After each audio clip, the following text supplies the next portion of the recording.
بلى من أسلم وجهه لله وهو محسن فله أجره عند ربهم ولا خوف عليهم ولا هم يحزنون وقالت اليهود ليست النصارى على شيء وقالت النصارى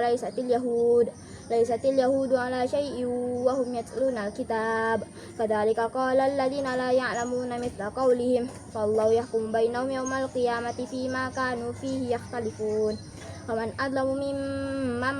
منع مساجد الله أن يذكر فيها اسمه وسعى في خرابها أولئك ما كان لهم أن يدخلوها إلا خائفين لهم في الدنيا خزي ولهم في الآخرة عذاب عظيم